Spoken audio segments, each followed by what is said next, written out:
Happy Wednesday, everyone. So the Democratic National Committee plans to nominate Joe Biden virtually ahead of the convention. Some say this is to allow Biden on the Ohio ballot, but others think it's to protect delegates from the scent of formaldehyde. Because he's near death.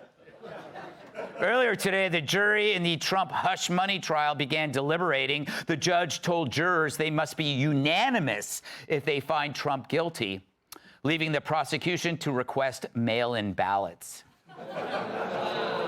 Ooh, don't sue me. Scientists say Canadian super pigs may soon invade the United States. Great, like we already don't have enough here. All right. Yeah. Nothing can bring America better together than a joke about the View's weight. I didn't know where I was going with that. Native American groups allege the Metropolitan Museum of Art's first indigenous art curator faked her Indian heritage to get the job. But none of them want to be the one who asks her to give it back.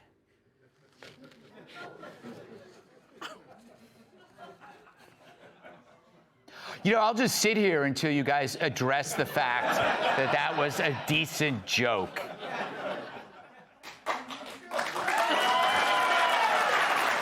I don't need your pity applause. A recent study ranked Houston as America's dirtiest city due to its terrible air quality, infrastructure woes, and number of pests invading homes. Upon hearing this, San Francisco said, "Hold my beer." Except it was urine. Premature applause. There's a pill for that.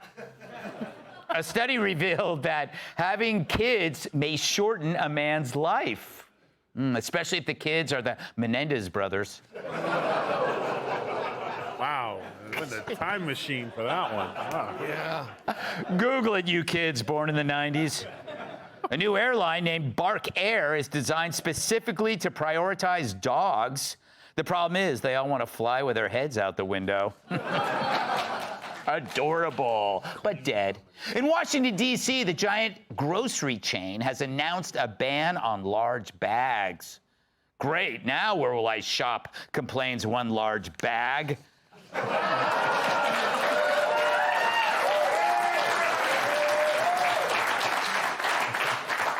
A Japanese man who spent $14,000 transforming himself into a dog has now changed his mind. He had this change of heart when he met his new owner.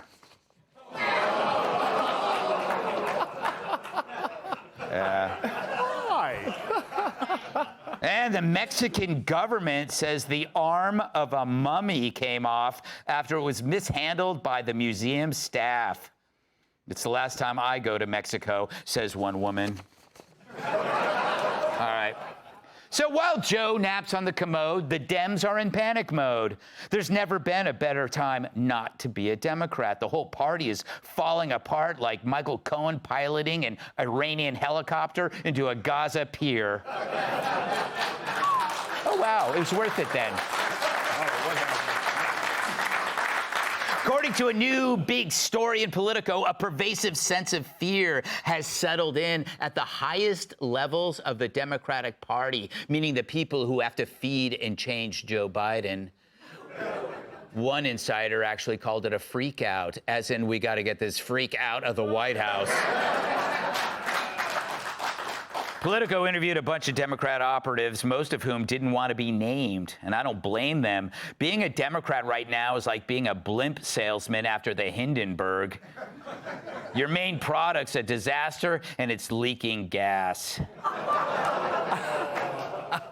So Dems are now texting each other about what a disaster they think the election's going to be. And yet, here's what these guys think will happen if they lose. Quote, this isn't, oh my God, Mitt Romney might become president. It's, oh my God, democracy might end.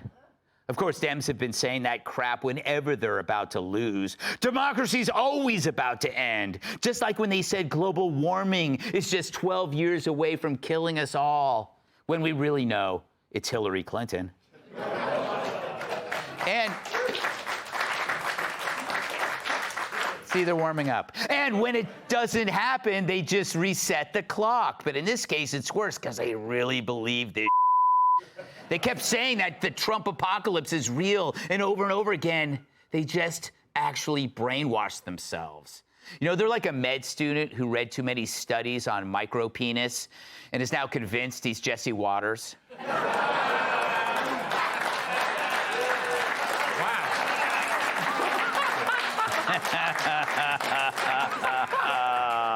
Mean-ass Greg. Yes. Things are so bad, one advisor to major Democratic Party donors has been keeping a list of nearly 24 reasons why Joe could lose. Immigration, inflation, Biden's age, Kamala Harris, third-party candidates like RFK, and yeah, crackhead McGee. This Democrat keeps this list for donors because it's, quote, much easier to show them, so while they read it, I can pour a drink. Drew, it's beginning to feel like Carter versus Reagan, except they take Carter now over Biden. It's fair. I mean, who wouldn't? When Biden calls, visiting angels puts it straight to voicemail. It's your turn. Not even putting Trump on trial is helping Biden's prospects. Just makes Joe look worse. Americans know lawfare when they see it. Not even trotting out a disheveled bedwetter will change that. De Niro only underlined the fact that hating Trump is a luxury belief, something you can prioritize over crime, immigration, the price of food, because you're a movie star and own half of Lower Manhattan. You don't feel the pain others have from the past 4 years of a Democrat-run dystopia. Perhaps Biden himself isn't directly behind abusing the court system to stop Trump. When he sees it on TV, he probably thinks it's an old Matlock rerun. But staging a presser outside the courthouse, that changed things. It showed true desperation. They know this is it. So they're treating criminal charges like Joe's diapers, throwing them at the wall to see what sticks. I know. I agree. They should be desperate. According to a new Rasmussen poll, 54% of Dems say they want a different candidate in November. But like my classmates who confessed their love for me at my high school reunion, it's a little late for that. Yeah, go to hell. And let's not forgetting scheduling the first debate the earliest it's ever been in an election season, perhaps to build in enough time for a switcheroo. Let Joe collapse in June, and suddenly Gavin Newsom puts on his human costume and slithers in. It fits so tight. Even the fake Republican on The View is sounding the alarm. The time is running out. Like, we are 6 months out, and I think we have to be honest. There is a chance this guy could win if we don't start fighting harder. Holy crap, the idiot speaks the truth. Of course, she was punished later when they took away her sardines. But even a broken clock is right twice a day. That's why I give broken clocks as gifts. Thank you. Oh, thank you. Woman applauding. That's clever. For a terrible joke. So the Dems had one trick and it's backfiring. Trump is a threat to democracy. It's not a practical thing. Like all their ideas, it's unproven and hysterical. Counter that to reality, spending more on basics for living, watching crime spiral, illegals mobbing the cities. Calling voters traitors for not wanting to live this way isn't going to cut it. Do they think Trump is a jerk? Some do. Do they think he'll do any worse in the White House than he did the first time? Most don't. You know why? Because he actually did pretty good, even with the Russiagate albatross around his neck. But what does old Joe think about this? No. Look, these Democrats, they got to worry less. They're worrying too much. It'll kill you. My doctor told me, you can't let that worrying get to you. You take a nap. That's what I do.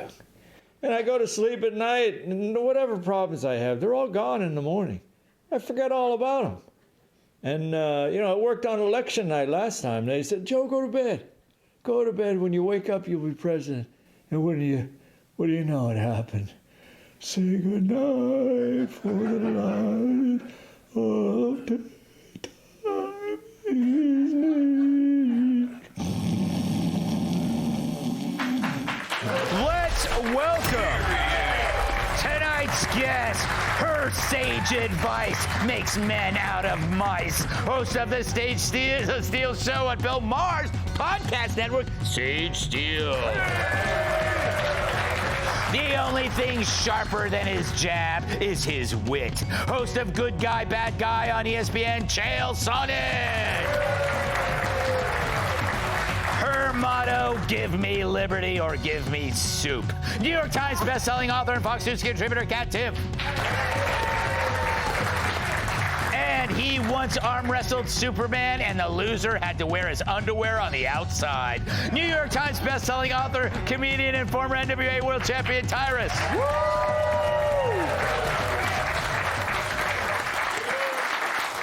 Sage, this Trump is destroying the world thing. I don't think it's working. What do you think?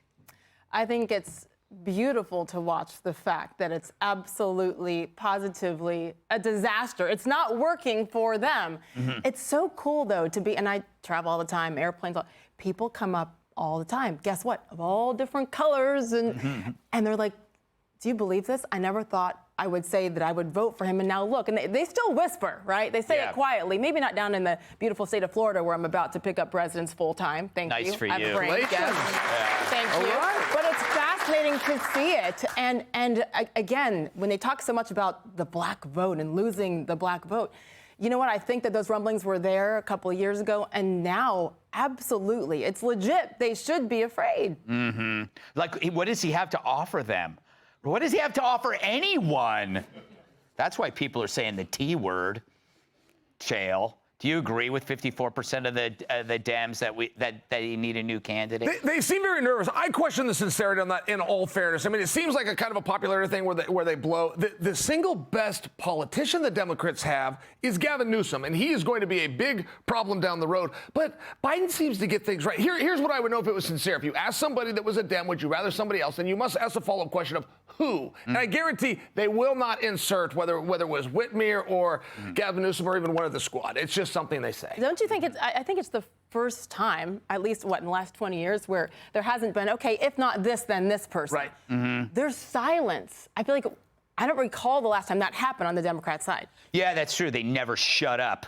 But the thing is, okay, so think about this. They have this virtual nomination. They had to do that early because they were worried about, in the nomination, somebody else in the DNC being nominated. Yes. Don't you think that's true? I think that it's interesting. You know what? I actually love that kind of stuff. I don't want this to happen because, I support the right, but I got to tell you, I like Bitcoin. And I only bring that into, I kind of like the things that are digital and the things that go forward. I do like the idea of pushing some technology forward. But this is an interesting one. And the real story and why that's coming out, I think is actually going to blow some people's mind when that finally gets revealed. Do you think Joe Biden passed away secretly 3 years ago? No, but my mother-in-law does. In fact, she knows that he passed away. It's an actor, and this whole thing's going on in Santa Monica. Shout out to Yana Smith. She's at home watching now.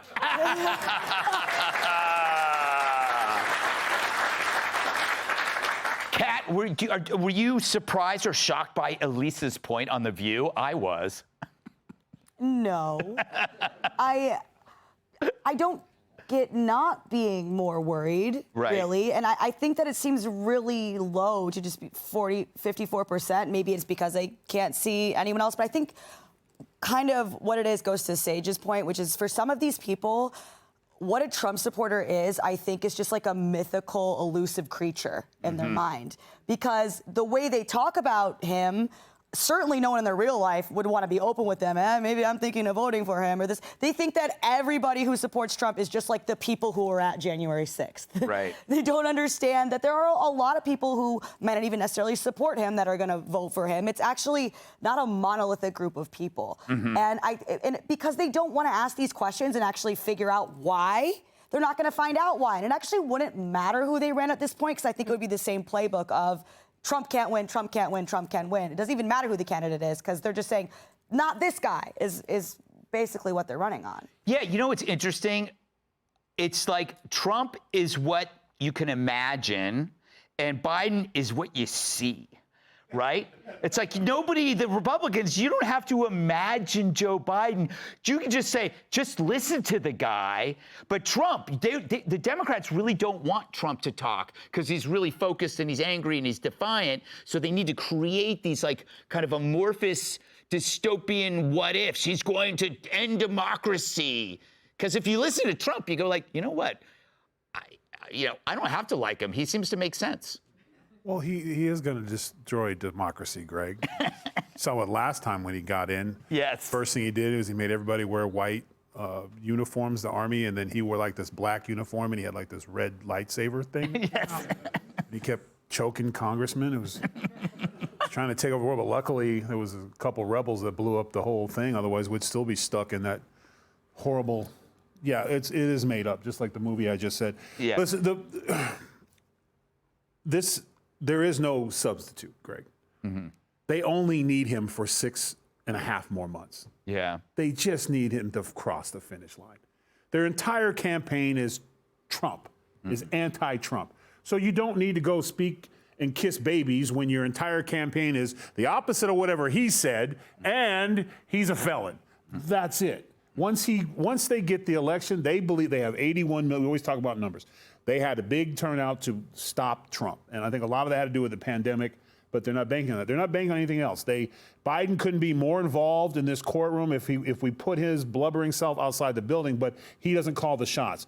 They sent De Niro in, a great actor who's respected by people who just watch movies. Mm-hmm. And he goes out there and he gives that speech because Biden can't do that. So they got De Niro. What they didn't anticipate, which I was shocked about, there is no arguing that De Niro is a great actor, hands down. Everyone's favorite movie, top 5, he's in at least 2, okay? But what I was shocked and awed is that he is the worst improv actor I've ever seen in my entire life. That was a surprise. I agree. Like he's reading. It's amazing. Like when I hate somebody, I don't need to check my hate reference. It's here. Also, when somebody I don't need to heckles go, like, I can't stand Gutfeld. He's holding me back. Every time I turn around, it's about my size. I have a brain, too. And Tyrus, where was the point? Tyrus, where was the point with De Niro? I mean, he never said why you couldn't vote Trump or at least something. Because you never let actors write their own ever. Sure. This is what happens. He couldn't even respond to a heckler. Everybody can respond to a heckler. If you want get an actor to do what you need to do, get a Wayne Brady to go out there, an improv king. Totally. Who will like feed off it, maybe sing us a song and trick me into becoming a Democrat because he's just so talented. But an and angry man. Once the horn started honking, by the way, he was completely. Can I just real quick be really mean? Listen, I tried to double park. I need to. I don't. A little slow. Thanks. Slow down for me. I don't want to give Elisa too much credit because how often have we been able to say she's right?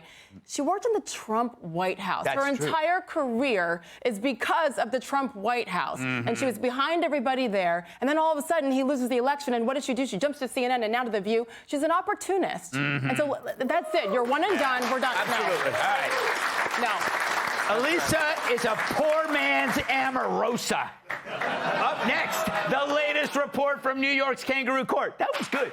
All right. Hey, Sean Hannity here. Hey, click here to subscribe to Fox News YouTube page and catch our hottest interviews and most compelling analysis. You will not get it anywhere else.